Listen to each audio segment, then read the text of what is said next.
7 countries in 5 years, starting with Iraq and then Syria, Lebanon, Libya, Somalia, Sudan, and finishing off Iran. Hey, what's up, world? Hope you're all having a fantastic day. Before we get into this video, I have to remind people, or at least I have to let people know that this video is very much related to my video that I published in August of 2022. This video right here called The Necessary Tyrant. Now, this video, The Necessary Tyrant, is about Plato's forms of government. And the more technical term for Plato's forms of government, I believe, is Plato's 5 regimes.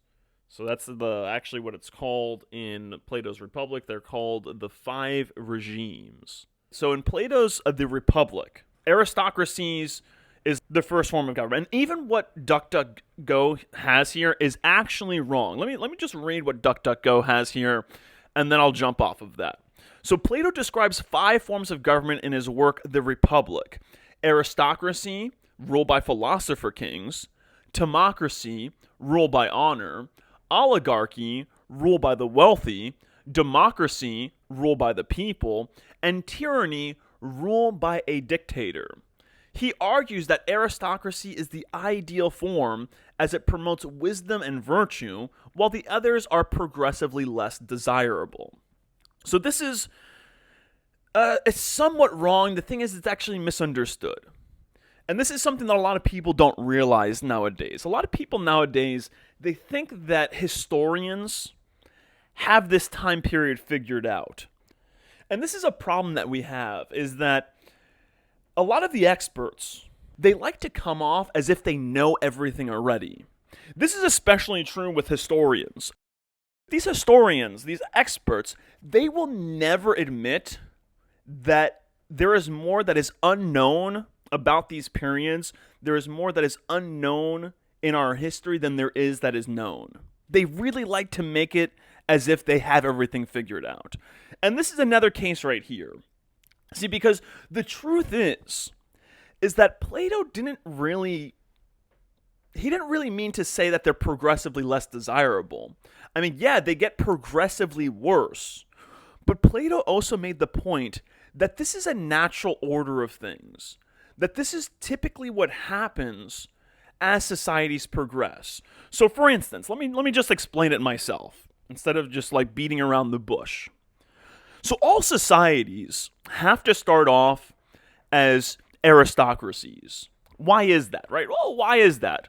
Because these philosopher kings, this rule by wisdom, they're the ones that actually establish societies. They're the ones who Jose Ortega y Gasset would refer to as nobles. And these are true nobles, not like a hereditary nobility.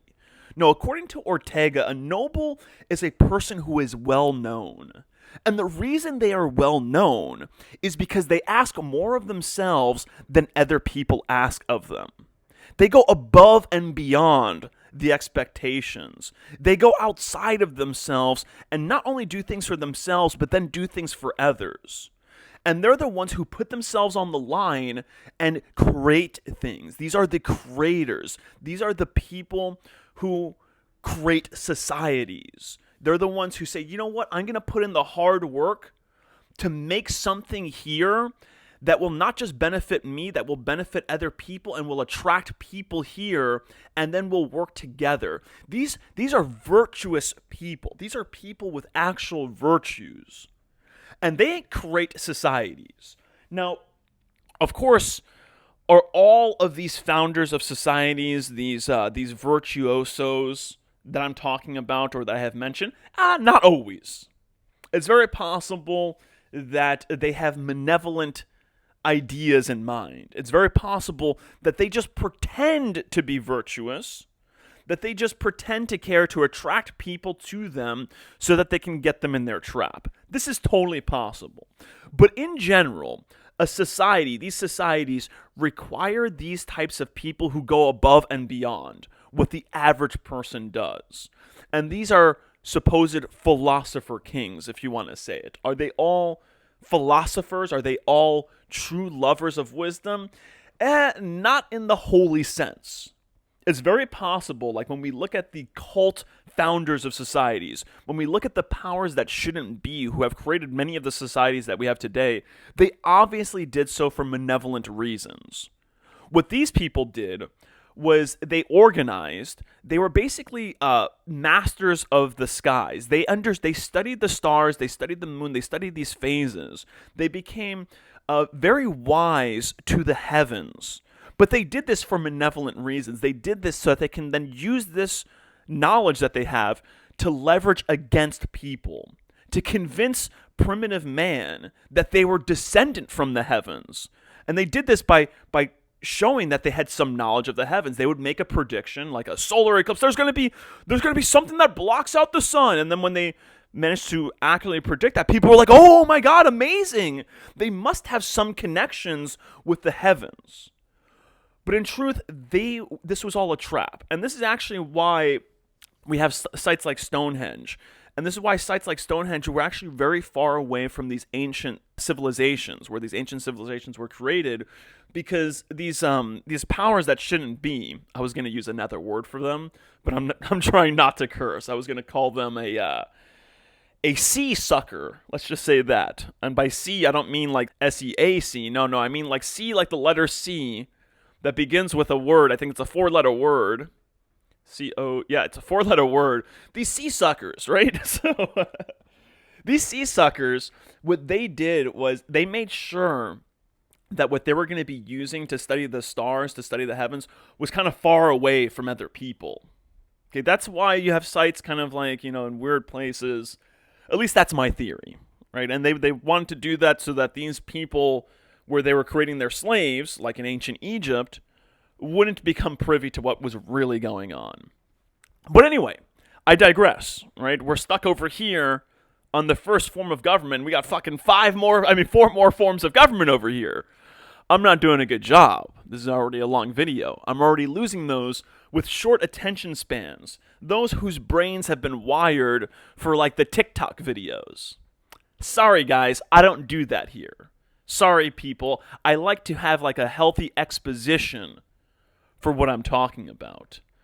But anyway, let's move on, right? So this is the first form, aristocracy. Started off with those people who have those skills, who have these supposed virtues, or at least should have these virtues.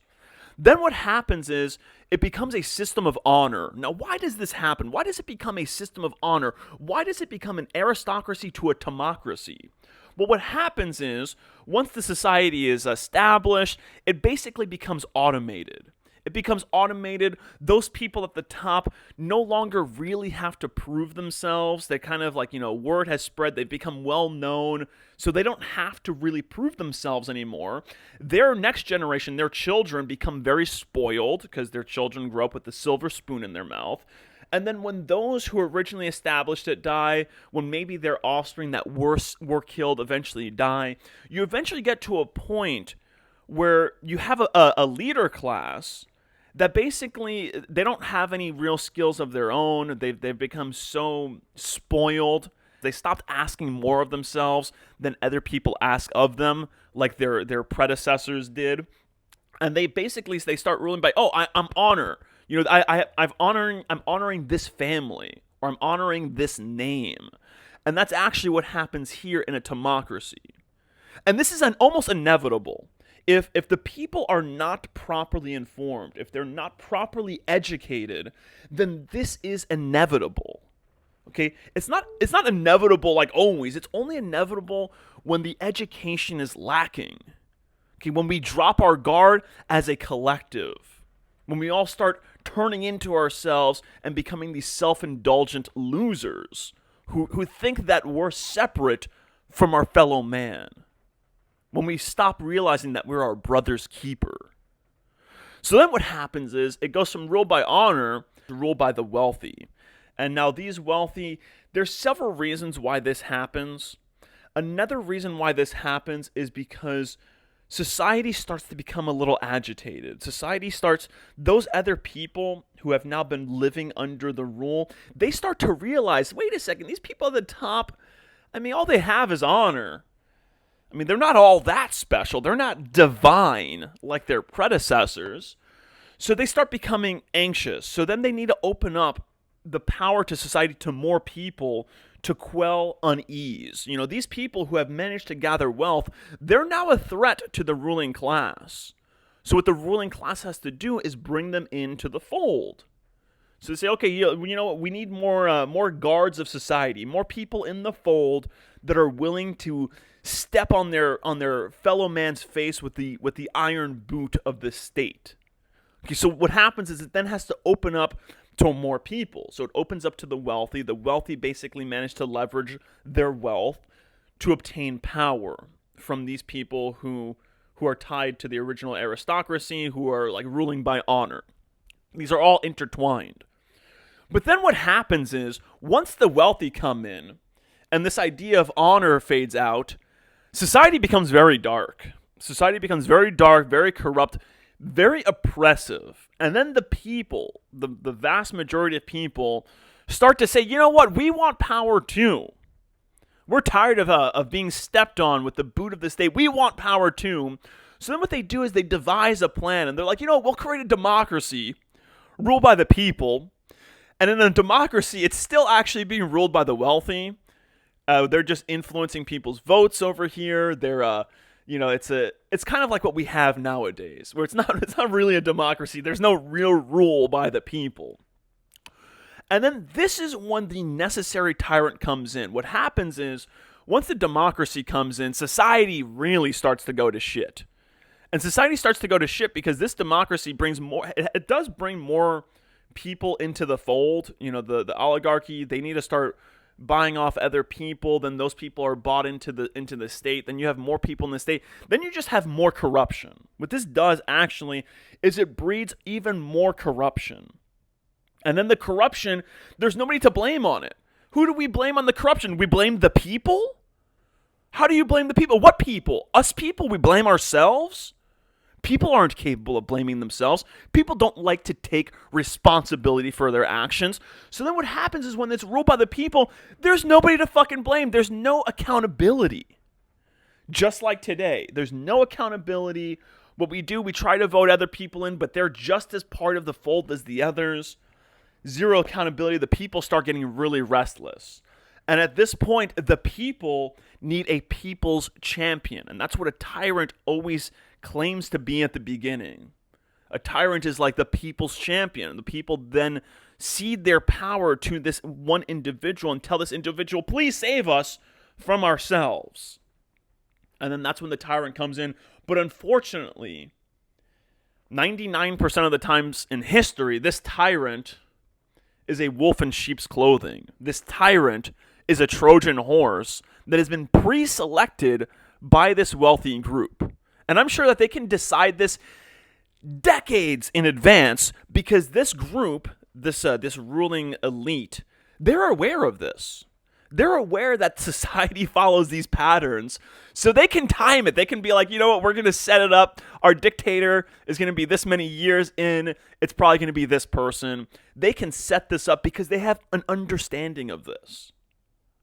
But the people, on the other hand, have no idea about this. They have no understanding about this, and instead, they're actually taught the opposite. They're actually taught against this stuff. They're taught, all tyrants are bad. They're not taught the necessary role the tyrant is supposed to play. I mean, what we're seeing here is as natural as the seasons in the systems that we have, because the systems that we have are created by an elite that don't want us to know this. So when you don't have knowledge, when we aren't properly taught these things the way that we're supposed to be taught about them, when they're not elucidated to us the way that they're supposed to be, we're completely ignorant to this. We don't have any understanding of this, and thus we're helpless. Okay, and that's what they do. They like to treat us like mushrooms. They keep us in the dark, and they feed us shit because then it makes us easier to control, and not just easier to control, but then easier to play. Now, the truth is that this tyrant is necessary, and the people do need to choose a champion, but an authentic champion. Not some champion that's delivered to them by some bullshit algorithm. But anyway, now this brings us over to to this No Kings protest. Right? Let's look at this poster. This poster amazed me. I was immediately able to see it as the propaganda that it is. So first of all, you have symbolism here. You have symbolism here that is meant to play on the minds of the masses. You know, the masses all know the Statue of Liberty. Oh yeah, welcoming those outsiders. The Statue of Liberty is like a symbol of our principles and such. You know, this is a symbol for the simple-minded. You know, a lot of people don't realize this. They think that it's simple-minded, like the person has a simple mind. No, it's actually, if you look it up, it began as symbol-minded. Like when the mind sees a symbol, it automatically bypasses the logic region. It automatically bypasses the logic regions of the mind. So a person who is simple-minded is, in a sense, simple-minded. But they are actually very different. Simple-minded, when you say a person is simple-minded, it doesn't actually catch, it doesn't articulate the same thing that a symbol-minded person has. But anyway, I digress. So anyway, we see some symbols here. Interestingly enough, we have some sun symbolism here too. I'm curious as to why they chose almost like a sunset for this in the background. But anyway, let's just look at the words. Let's ignore the symbols for now, right? So, we are a people of principle and honor.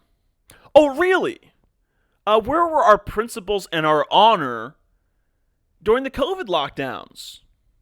What principles? What honor? Okay, we are a people of principle and honor. What principles are we honoring? And then it goes on to say this: we honor our commitments and stand by our allies. But wait a second, what if some of those commitments that we're supposed to honor are not rational, right? Like, let's say if we're told that there's a state, let's just say a hypothetical situation, there's a state of victims, and we make a commitment that we're going to stand by and defend this state of victims. And we start sending them weapons, we load them up with all kinds of military equipment, the highest end military equipment, but then this state of victims starts going and fucking wildly attacking people, killing innocent civilians, starting genocides, starving children and whole families, killing entire families too, just in cold blood. The state starts doing all this crazy stuff. Are we supposed to just maintain our commitment? Or are we supposed to reassess the situation and say, wait a second, this is not something that we anticipated. This is not something that our commitment was on. Our commitment was to protect victims, not victimizers. I think that's what we're supposed to do, right? Not just mindlessly tie ourselves into tradition and say, hey, people 100 years ago made this commitment and now we need to stand by that commitment even though many factors have changed. Okay, so this is all mindless bullshit right here. Then it moves on to, we defend against aggression by dictators. Oh, really? But what if these dictators, what if this dictator is actually aggressing on people who require aggressing? Like criminals, a criminal element. Now, of course, I'm not saying Trump is actually doing this. Trump, of course, I think you all know my opinion about Trump. He's the wolf in sheep's clothing. He is the Trojan horse. Of course, we should know this, right? So, we defend against aggression by dictators. Now, of course, this is just meant to stir the pot, to create a reaction that they already have a pre-planned solution for. Then it goes on, we uphold and defend the Constitution. The Constitution? You all know how I feel about the Constitution. So once again, this is brainwashing. This is a hypnotic suggestion. This is a hypnotic implant. This is programming. This is programming people to say, oh yeah, the Constitution's so great. Our country's so great. We have all these principles and honors, and we need to stand by them. This is programming, people. Okay, this isn't, the point of this is not necessarily to get people to protest. The point of this is a psychological operation, to get into people's psyche, to kind of bring them back to this idea that the Constitution is some holy thing, and the commitments that we made were made by some philosopher kings who were so wise, they weren't. Okay, this Constitution's bullshit. This Constitution was designed and created for this by a corrupt criminal element way back in the 1700s. A lot of people have no idea about the history of this Constitution. They have no idea about the Anti-Federalist Papers, or those people who spoke out against the Constitution, and how everything they said the Constitution would do, every bad thing they said the Constitution would eventually do, has already happened. What else does it say? We care for veterans and children. Veterans? You mean those people who we've been sending overseas to terrorize innocent people in other countries? Every time I see a commercial, a Wounded Warriors Project commercial, I laugh my fucking ass off. I'm sorry, I'm losing my composure here. But every time I see one of those commercials, I laugh. Because I find it so funny how they try to sell these veterans as if they're honorable people who are some noble people who are asking more of themselves than others. In reality, most of these veterans are doing it for the money and the benefits. This is a fact. They're doing it as a career choice. They're not doing it because they're some fucking beacons of virtue. So we care for veterans and children. How about the children that were starving to death and bombing in the Gaza Strip, in the West Bank? How about those children? Once again, this is all programming. This is all trying to convince people that the country is something that it isn't. That, oh yeah, no, it's just Trump that isn't these things. All our other politicians, our country in general, has always stood for these things. No, they haven't. No, we have not. I don't even want to say we. I don't even want to put myself in the same group as these corrupt people. Okay, they have not ever been these things. You look at our country's history, it's never been this. We respect our neighbors and trading partners, really. Really? I mean, this is straight programming for like what Trump is doing with trade. Oh yeah, we got to just respect our trading partners. Really? Does anybody actually believe and buy into this shit? Unfortunately, there's plenty of NPCs that do. We support a healthy national and international economy. What? No, you don't. You've torn apart our national economy to benefit international corporations that give you money, that fatten your pockets with cash. I'm sorry, actually, there's more. We support a healthy national and international community. We support a healthy national and international economy, community, and environment. We are the world leader trusted to uphold the stability of rule of law. What? Who signed us up for that? When did we sign up for that? Huh? How many of us common people signed ourselves up for that? None of us. Our corrupt powers that shouldn't be did. And they did so for their own benefit and for the benefit of their corrupt people in other countries. For their corrupt cabal. The COG, the continuum of government all around the world. That's who they did it for. So it moves on to, we are the people of the United States of America. No, you're not. You are the corrupt ruling elite of the United States of America and the globe over. The honor, dignity, and integrity of our country are not for sale. Yeah, they are. And they were sold many, many, many years ago, centuries ago. Our government is of the people, by the people, for the people. Does anybody actually believe this bullshit? If you do, then damn, you must have been living under a rock for a very long time. Now, once again, the purpose, let me just reiterate, let me just make it crystal clear, let me just state it as overtly as possible, instead of sort of like doing it indirectly. The purpose of this is to actually make it even less possible for us to save ourselves.